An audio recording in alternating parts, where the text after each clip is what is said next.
Jesus' name.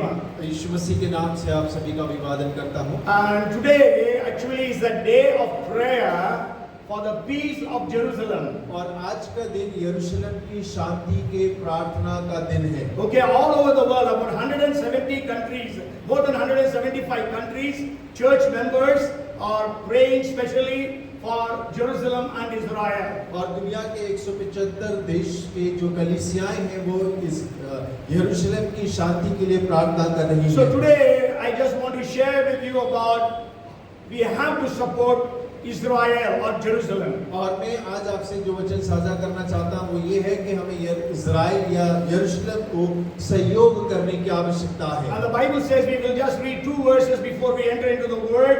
If we read Psalms 122 and verse 6. और भजन 122 उसका छठा वचन को पढ़ेंगे। There the Bible says that pray for the peace of Jerusalem. और वहाँ पर लिखा है कि यरूशलेम की शांति के लिए प्रार्थना किया करो। So we have to pray for Jerusalem. It's a commandment from God. और हमें तो यरूशलेम के लिए प्रार्थना करना है, ये परमेश्वर की ओर से एक आज्ञा है। So today I want to share with you 4 reasons why we have to support Israel. और मैं आज आपके सामने 4 कारणों को बताना चाहूँगा क्यों हमें इज़राइल को सहयोग करना We चाहिए। have to support and pray for the city of Jerusalem, the peace of Jerusalem. और हमें तो यरूशलेम शहर की शांति और सहयोग के लिए हमें प्रार्थना करना है। Even in 125th Psalm and verse 5, 128th Psalm verse 6, we read of the last part, peace be upon Israel, the Bible says. और बाइबल के भजन 125 और 128 के अंतिम पदों में अगर हम पढ़ेंगे तो बाइबल कहती है कि इज़राइल की शांति के लिए प्रार्थना किया So करो। why we as Christians, why we should support Israel? और हम जब मसीह हैं तो हम मसीहों को क्यों इज़राइल को सहयोग करना है। Today many Christians say no, we should not support Israel. और आज बहुत सारे मसीह लोग इस प्रकार कहते हैं नहीं हमें इज़राइल का सहयोग नहीं Because करना है। they only crucified Jesus. और क्योंकि उन्होंने ही यीशु को क्रूस पर चढ़ाया है। But then anyhow we know the Bible speaks about it. It commands that we have to support Israel. We have to pray for Israel. और लेकिन हम इस बात को जानते हैं कि बाइबल हमें बताती है, आज्ञा देती है कि हमें इज़राइल का सहयोग करना है और उसकी शांति के लिए प्रार्थना करना है। The first reason is और सबसे पहला कारण जो है why we should support और Israel. क्यों हमें इज़राइल को सहयोग देना चाहिए। Israel is the only nation created and established by God Himself. और इज़राइल एकमात्र एक ऐसा देश है जो परमेश्वर के द्वारा स्थापित भी किया गया और परमेश्वर के द्वारा रचा भी गया। It was not founded by anyone.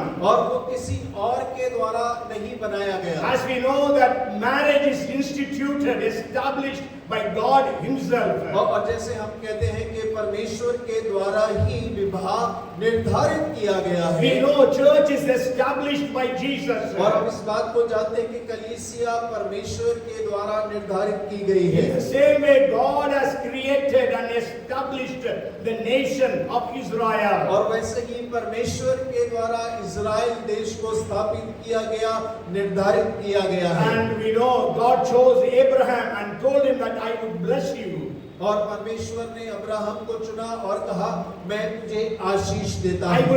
I would make you a big nation. और मैं तुझे एक बड़ी जाति बनाऊंगा। If you read Exodus chapter 4 verses 22 and 23. अगर आप निर्गमन 4 उसका 23 और 24 पढ़ते हैं, The Bible says that God is saying Israel is my son, my first born.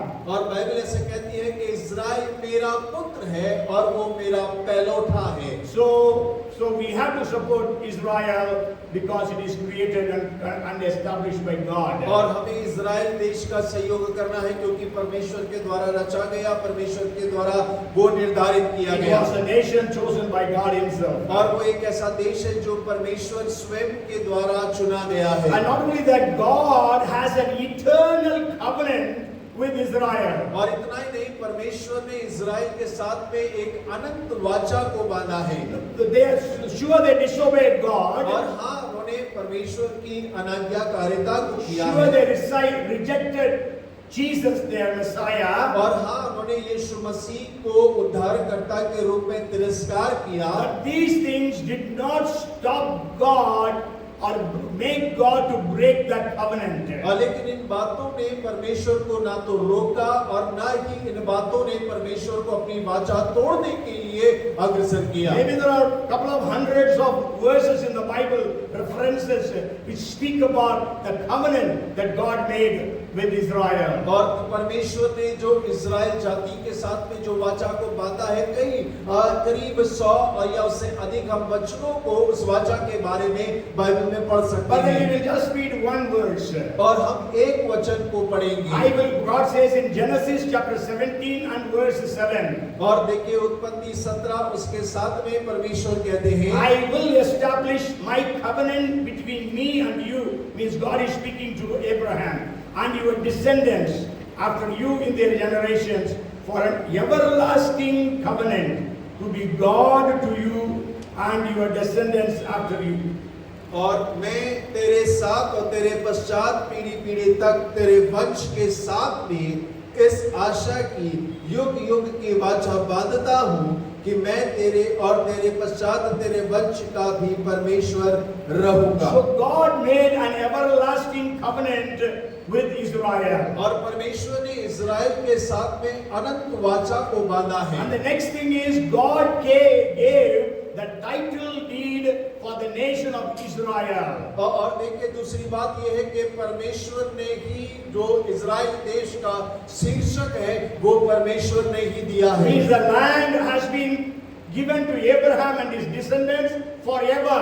और जो भूमि है वो अब्राहम और उसके वंशजों को सदा के लिए दिया गया है। Again we can see many verses, references in the scriptures. और हम वचन के अंदर में इस बात के लिए और बहुत सारे वचनों को पढ़ सकते हैं। Maybe we will read one verse, that is Genesis chapter 17 and verse 8.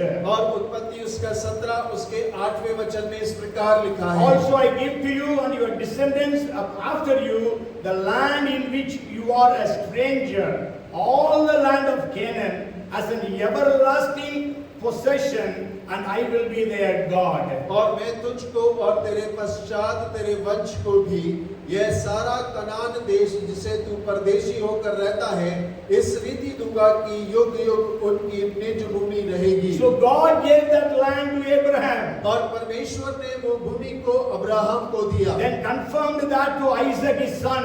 और उसके बाद में उसके पुत्र इसहाक को परमेश्वर ने एक बार फिर से निरुत्तर किया। Then God confirmed it to Jacob his son. और उसके बाद में उस इसहाक के पुत्र याकूब को भी परमेश्वर ने इस बात को कहा। And Israel literally possessed the land which God had promised. और इज़राइल ने उस भूमि पर कब्जा भी किया जो परमेश्वर ने इज़राइल को देने का वायदा किया। You go home and read Joshua chapter 21 verses 43 to 45. और आप यहोशू उसके 21 उसके 41 से 45 तक आप घर जाके जरूर The पढ़िएगा। land God promised to Abraham was 180,000 miles, 180,000 square miles. और जो परमेश्वर ने अब्राहम से वायदा किया था वो 1,80,000 स्क्वायर मीटर की Square miles. और स्क्वायर माइल्स का भूमि था। But today they have only 10,733 square miles. और Today they have only 10,733. और लेकिन आज केवल 10,737 स्क्वायर मील भूमि है। Okay, then the next point is God has given promises to Israel throughout the scriptures from Genesis to Revelation. और परमेश्वर ने Israel जाति को उत्पत्ति से लेकर प्रकाशित वाक्य तक पूरे वायदों को किया है। There are so many prophecies about the past, present and the future of Israel. और बहुत सारी भविष्यवाणियां हैं बीते कल के लिए, आज के लिए और भविष्य के लिए। Not only that, God always identifies himself with Israel. और केवल इतना ही नहीं लेकिन परमेश्वर अपने आप को इज़राइल के साथ एक अपनी पहचान बताता है। What is God called as? और परमेश्वर हमें क्या बुलाता है? God of Israel. और परमेश्वर कहता है कि इज़राइल का परमेश्वर। Okay, Lord God of Israel. और वो कहता है प्रभु परमेश्वर इज़राइल का। And the Holy One of Israel. और वो कहता है इज़राइल का पवित्र जन। And God of Abraham, God of Isaac, God of Jacob. और वो कहता है अब्राहम का प्रभु, इसहाक का प्रभु, याकूब का प्रभु।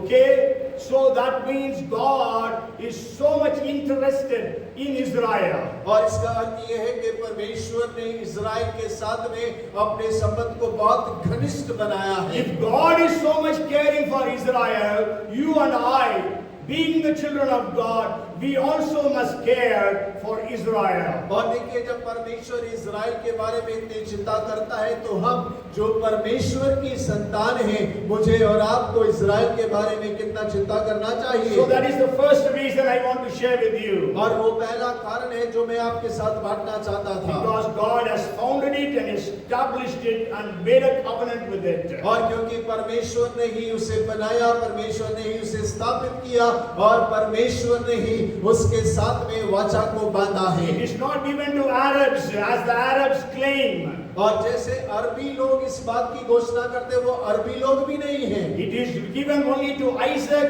and to his descendants, the Israelites. और ये केवल इसहाक, अब्राहम और उसके ही पीढ़ी के पीढ़ी लोगों को इज़राइल देश दिया गया है। Okay, the second reason why we Christians have to support Israel. और दूसरा कारण हम मसीह लोगों को क्यों इज़राइल को सहयोग करना है। We Christians are indebted to Israel for our faith. और हम मसीह लोग अपने विश्वास के लिए इज़राइलियों के कर्जदार हैं। Okay, just imagine if you don't have the Old Testament, what will happen? और आप कल्पना करके देखें, यदि पुराना नियम नहीं होता तो क्या होता। Where will be Christianity? और मसीहत कहाँ होती। So we have received the Old Testament from the Israelites, from Israel. और हम लोगों ने जो पुराना नियम है वो इज़राइलियों से प्राप्त किया है। The Bible says, Jesus himself said, salvation comes from the Jews. और यीशु मसीह ने स्वयं इस बात को कहा, उद्धार यहूदियों में से आता है। John chapter 4 verse 22 says that. और यूहन्ना 4 उसका 22 इस बात को कहता है। You go home and read in Romans, Paul very clearly declares the privileges that Israel had. और आप घर जाके रोमियो की पत्री को आप पढ़िएगा, पौल इस बात को बड़े स्पष्टता से कहता है उन सौभाग्यों के लिए जो इज़राइल को है। Maybe we can read one verse from the book of Romans chapter 9 verses 4 and 5. और रोमियो उसका 9 अध्याय उसका 4 और 5 हम पढ़ सकते The हैं। adoption, the glory, the covenants, the giving of the Lord, the law, the service of God, the promises, the fathers or the patriarchs as concerning the flesh, Christ came. और वे Israeli हैं और लेपालक का अधिकार और महिमा और वाचा और व्यवस्था और उपासना और प्रतिज्ञा उन्हीं की है। Yes, so all these things have been given to Israel. और ये सारी चीजें इज़राइल को दिया गया है। And maybe if you read Romans chapter 3 verses 1 and 2. और जब आप रोमियो 3 उसका पहला और दूसरा वचन What पढ़ेंगे, advantage then as the Jew, or what is the profit of circumcision? Much in every way, chiefly because to them were committed the oracles of God. अतः यहूदी की क्या पढ़ाई या करने का क्या लाभ, इस हर प्रकार से बहुत कुछ पहले तो यह कि परमेश्वर के वचन उनको सौंपे गए। So the word of God was given to Israelites. और परमेश्वर का वचन इज़राइलियों को दिया गया। And you know those days preserving the copies of the scriptures was not easy. और देखिए उन दिनों में वचन की जो हस्तलेख हुआ करते थे उसको रखे रहना आसान नहीं होता था। And also those days there were no printing press. और उन दिनों में कोई छपाई कारखाने भी नहीं हुआ करते थे। No memory cards and no nothing of the 2 GB, 256 GB. All those things were not there. और उन दिनों में कोई मेमोरी कार्ड नहीं है जो 2 GB या 256 GB का हो। Okay, they used to copy word letter by letter, not even word by word, letter by letter. और वो लोग अपने हाथों से अक्षर दर अक्षर उसको नकल किया करते थे। Okay, they will write. Just imagine, I am telling it God, English I am saying. They are writing God, G-O-D.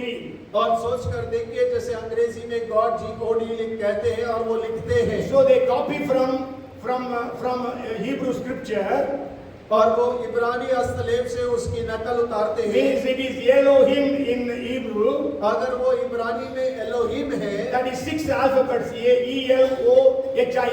और देखिए वहाँ पे 6 अक्षर आते हैं एलोहिम में। First they will count the letters from the original scriptures. और वो पहले जो असली हस्तलेख है उसमें से उन अक्षरों को गिनेंगे। Then they will write.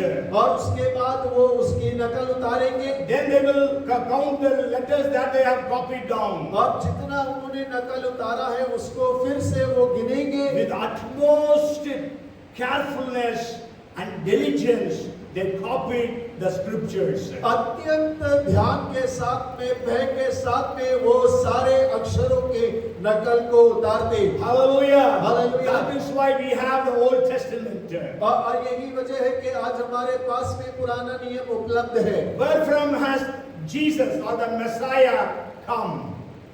Where does Jesus come from? और देखिए यीशु शब्द कहाँ से आया? He came from the Israelites. और वो इस्राएलियों में से आया है। He was a Jew.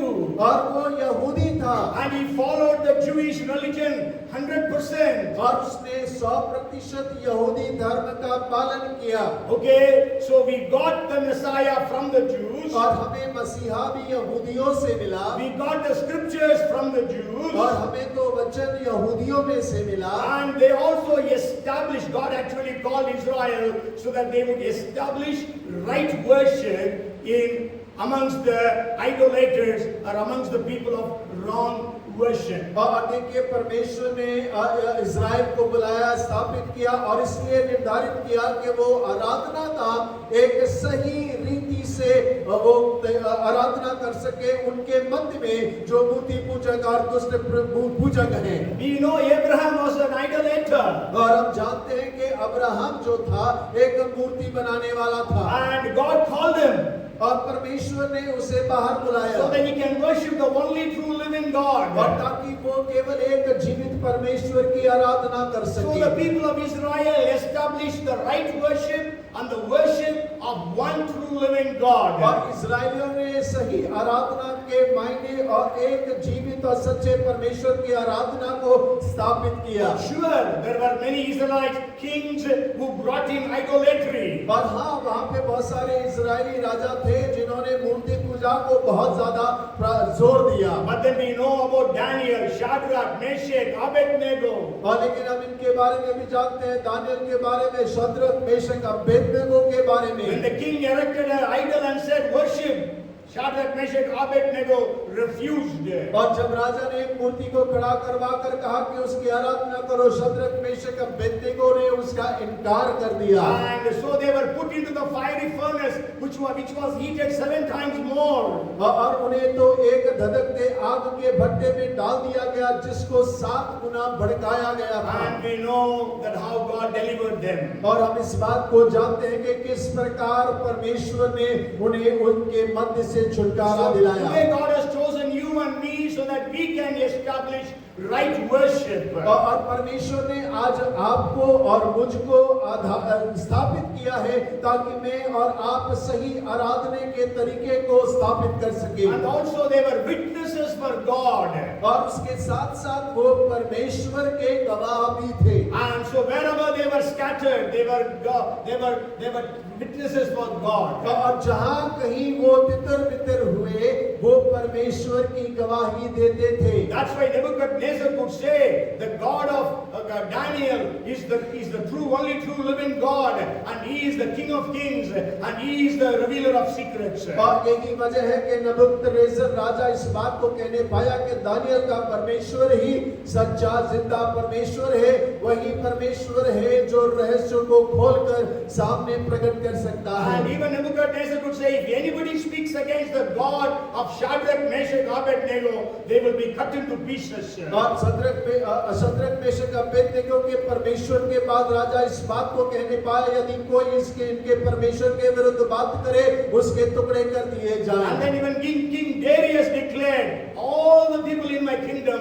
must fear before the God of Daniel. और देखिए दारा राजा ने इस बात की घोषणा करी कि मेरे राज्य के अंदर में हर एक जन दानियल के परमेश्वर का आदर करें। So the first thing is Israel was founded and established by God. और पहला बिंदु था कि इजराइल जाति परमेश्वर के द्वारा निर्धारित की गई और स्थापित की And गई। second thing is we Christians are indebted to Jews for our faith which comes from them. और दूसरा बिंदु है कि हम मसीह लोग अपने विश्वास के लिए यहूदियों के कर्जदार हैं क्योंकि वो वहां से आता है। And then the third thing is और तीसरा बात, when we read Genesis chapter 12 and verse 3, और जब हम उत्पत्ति 12 उसका तीसरा वचन पढ़ते हैं, I will bless those who bless you.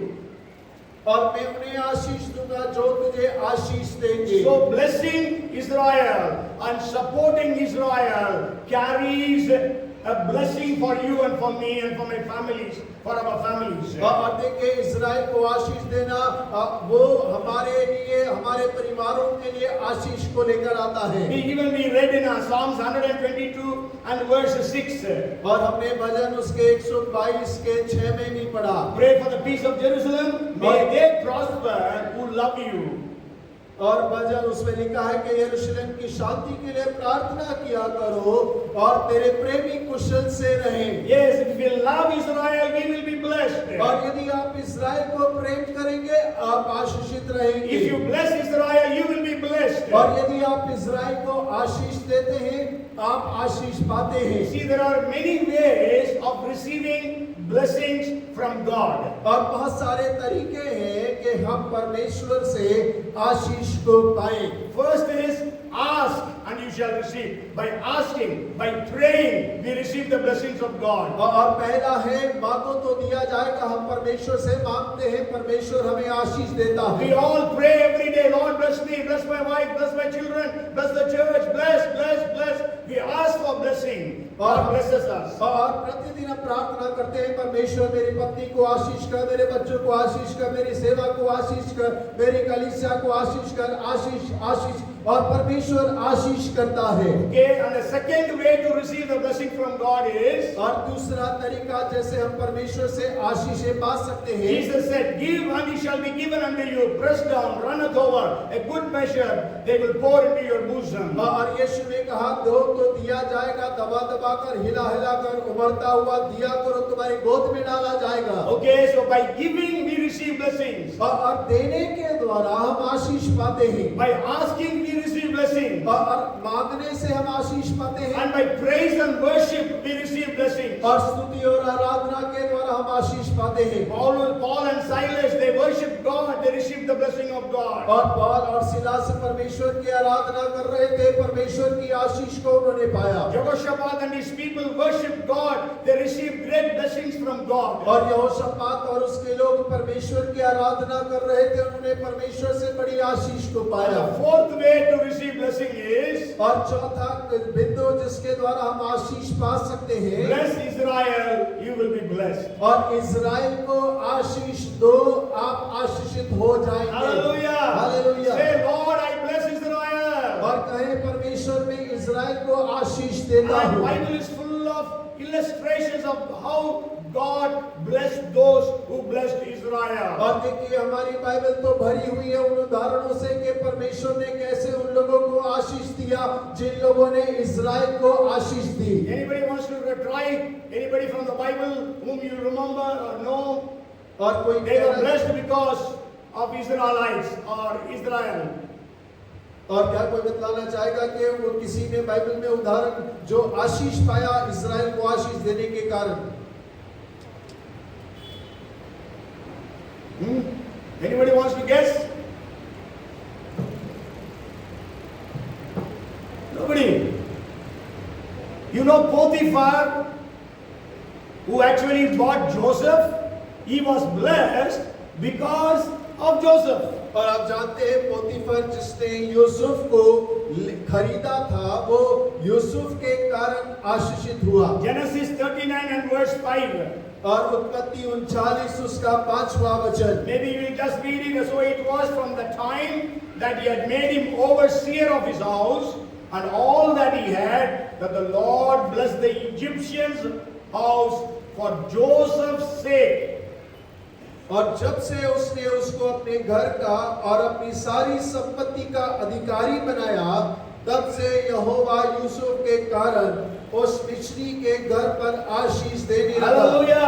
God can bless you and me for blessing Israel. और परमेश्वर आपको और मुझको आशीष दे सकता है इज़राइल को आशीषित करने के द्वारा। Joseph was a slave in Potiphar's house. और यूसुफ पोतीफर के घर में एक गुलाम था, But Potiphar promoted him to be the manager of his house. और लेकिन पोतीफर ने अपने घर की सारी संपत्ति पर उसको अधिकारी बना दिया। So when he promoted this Israelite, that is Joseph, और जब उसने इस इज़राइली की पदोन्नति करी जो यूसुफ था, and God blessed Potiphar. और परमेश्वर ने पोतीफर को उसके बदले में आशीष को दिया। If you read Genesis chapter 30 and verse 27, और यदि आप 30 उसका 27 वचन पढ़ते this हैं, is Laban, that is father-in-law of Jacob, telling, Laban said to him, please stay, if I have found favor in your eyes, for I have learned by experience, the Lord has blessed me for your sake. और लाबान जो याकूब का ससुर है वो कह रहा है, यदि तेरी दृष्टि में मैंने अनुग्रह पाया तो यही रह जा, क्योंकि मैंने अनुभव से जान लिया है कि यहोवा ने तेरे कारण मुझे आशीष दी है। Hallelujah. Hallelujah. You bless Israel and you will be blessed. और आप इस्राएल को आशीष दे और आप आशीष को पाएंगे। Like that, there are so many illustrations in the scriptures. और इसी प्रकार बहुत सारे वायदे उदाहरण हैं बाइबल में जो दिए गए हैं। Even in the world, there are so many people who testify they have been blessed because they blessed Israel. और संसार के अंदर में भी बहुत सारे लोग हैं, उनकी गवाही इस प्रकार है क्योंकि उन्होंने इज़राइल को आशीष दिया, उसके कारण परमेश्वर ने उन्हें आशीष कर And दिया। the fourth thing is, और चौथी बात, God punishes those who abuse or ill-treat the Jews or the Israelites. और चौथा बिंदु ये है कि परमेश्वर उन लोगों को श्राप देता है जो यहूदियों के साथ दुर्व्यवहार या उनका अपमान करते हैं। We read Genesis 12:3. We will again read Genesis 12:3, the latter part. और देखिए हमने 12 उसका 3 को पढ़ा था, फिर से हम 12:3 उसके अंतिम पद को It पढ़ेंगे। says, I will curse him who curses you. और वो कहता है जो तुझे श्राप दे मैं उसे श्रापित करूंगा। But then the best translation in the world, the languages that I have known is in Hindi. No other language it has been translated correctly. और देखिए सबसे अच्छा अनुवाद जो है वो हिंदी में किया गया है, और किसी भाषा में इतना अच्छा अनुवाद नहीं किया गया। What is it written in Hindi? और वहाँ पर हिंदी में क्या लिखा है, जो तुझे कोसे उसे मैं श्राप दूंगा। Yes, it is saying there are two different words for curse which is used, but English, my language, Tamil, and so many other languages through I have made the people to read and found out they are all saying curse and curse, but only Hindi says kosna और श्रापित दूंगा। और देखिए हिंदी को छोड़कर चाहे वो अंग्रेजी हो, तमिल हो, कोई भी भाषा हो, वो सब भाषाओं में केवल एक ही श्राप का शब्द इस्तेमाल किया गया है, लेकिन हिंदी में कहता है जो तुझे कोसे उसे मैं श्राप दूंगा। Okay,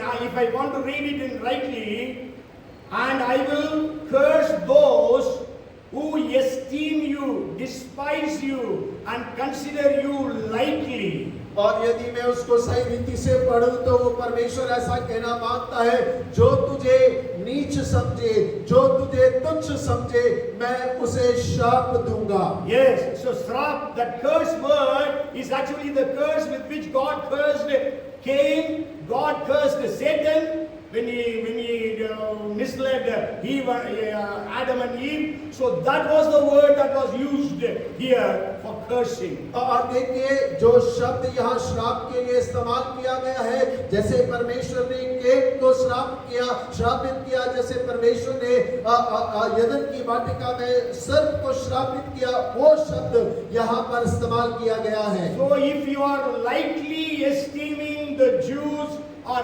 Israel, then you will be cursed with the curse that came upon Cain and and Satan. आप देखिए, यदि आप इज़राइल को अगर हल्के में लेते हैं, उसको नीचा समझते हैं, तब आप समझ लीजिए जो कैन और सब के ऊपर श्राप आया था, वही आपके ऊपर भी आने पाएगा। Okay, so just I want to tell you, I want to ask you, can you guess some of the people in the scriptures who have been cursed because they esteemed the Jews lightly or ill-treated them, persecuted them, oppressed them? Can you tell some of them? और क्या आपसे मैं पूछना चाहता हूं, क्या आप किसी के बारे में बता सकते हैं जिसका वर्णन बाइबल में किया गया है कि उन्होंने यहूदियों को नीचा समझा, तुच्छ समझा और परमेश्वर ने उसके कारण उन लोगों को श्रापित कर दिया?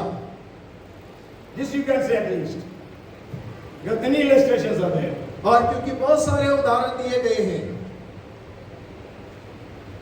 Tell me, my time is up. 7:15 I will finish. Then Pastor Sue will leave the Lord's table. We will try to finish by 7:30 because the next church will come. Okay. Anybody wants to guess? Nobody?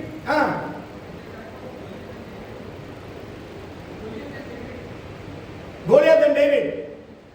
Very good. Goliath and David. Goliath cursed David, and we know what happened to Goliath. और हम जानते हैं कि Goliath ने इज़राइलियों को कोसा और अब उसके साथ क्या हुआ हम सब जानते हैं। Okay.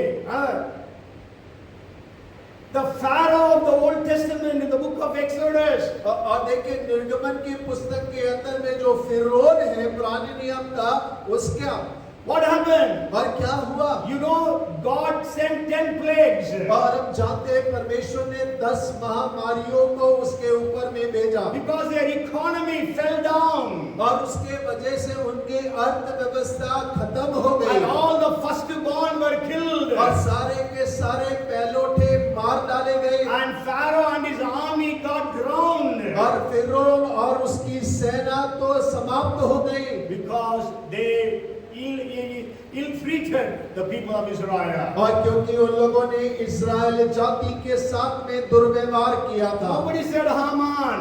और देखिए Haman, What did Haman do? और हामान ने क्या किया था? And we know what happened to और Haman. हम जानते हैं हामान के साथ में क्या होने पाया। So as my time is up, I'll just share this and finish. And maybe we will pray just a short prayer and I will finish for this evening. और देखिए मेरा समय समाप्त हो रहा है, इसके बोलकर छोटी प्रार्थना करके आज शाम के लिए हम समाप्त करेंगे। Pharaoh learned that the children of Israel could not be drowned. और देखिए फिरौन ने इस बात को जान लिया कि परमेश्वर के संतान को डुबाया या खत्म नहीं किया जा सकता। Nebuchadnezzar learned that the children of Israel cannot be burnt. और नबूकदनेस्सर ने इस बात को जान लिया कि इज़राइल की संतान को भस्म नहीं किया जा सकता। Darius learned that the children of Israel could not be eaten by the lions. और राजा दारा ने इस बात को समझ लिया कि इज़राइल के संतान को शेर भी नहीं खा सकते। Haman learned that the Israelites cannot be hanged. और हामान ने इस बात को जान लिया कि इज़राइलियों को फांसी पर नहीं लटकाया जा We सकता। are here to support Israel. और हम यहाँ इज़राइल के सहयोग को देने के लिए हैं। Israel, the land belongs to Israel, the Jews.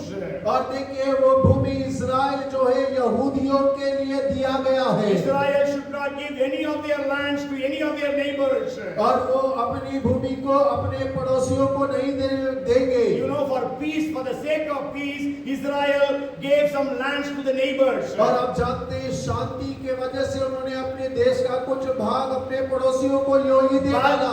But that did not give peace to Israel. That did not give peace to Israel. और उस बात ने इज़राइल को शांति नहीं दी। Instead of Hamas, means Palestine was given, Hamas is using that land to attack Israel. और देखिए उन्होंने अपने एक देश के भाग को फिलिस्तीन को दे दिया और हमास आज उसका इस्तेमाल कर रहा है। Okay, so that's why the first thing is we have to support Israel because it was founded by God Himself, who is our heavenly Father. और देखिए हमें इज़राइल का सहयोग करना है क्योंकि परमेश्वर के द्वारा वो स्थापित किया गया है जो कि हमारा स्वर्गीय पिता है। And the second reason is we have to support Israel because we owe our faith, Christian faith, to the people of Israel.